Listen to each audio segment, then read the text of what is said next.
Hello, Kagutom TV. Today's vlog, luluto tayo ng pininyahang manok.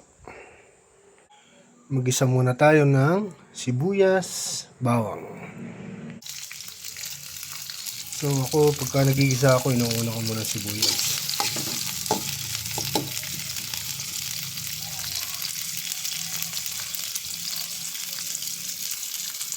Pag medyo brown na sibuyas, ihulog na rin natin ang bawang.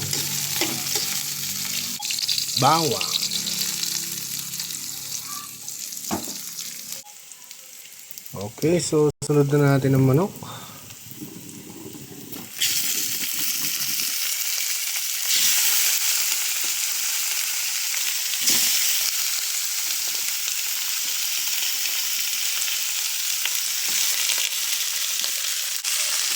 Medyo pa-brownin lang natin ang manok.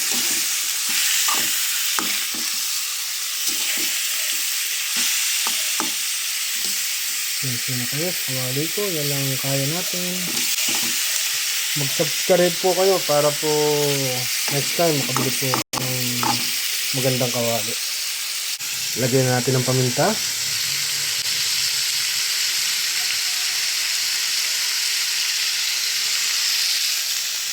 Yan o.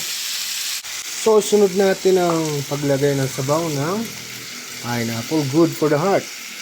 Ito na ang pineapple juice. Kuluan lang natin siya sa pineapple. So, antayin lang natin siya kumulo ng mga ilang minuto. Tapos, para lumambot ng manok, luhulog na natin si tidbits. Ang hirap pala guys magluto pagka ikaw na ang cameraman. Ikaw pang tagaluto.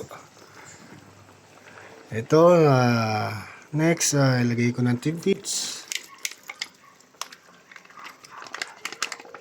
Yan o. Yan. Tapos, pwede rin tayo maglagay siguro ng konting bacon.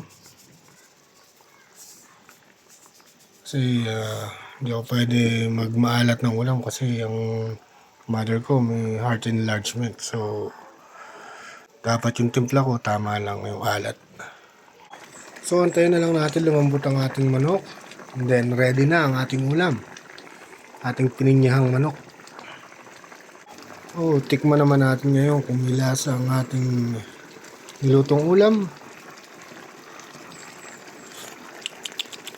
Boom, punet. Masarap.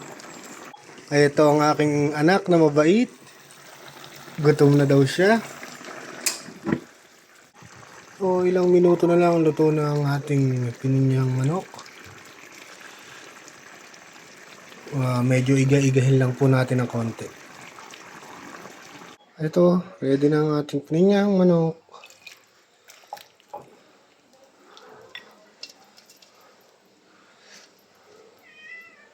Ayos na. Waiting na ang aking mga pusa.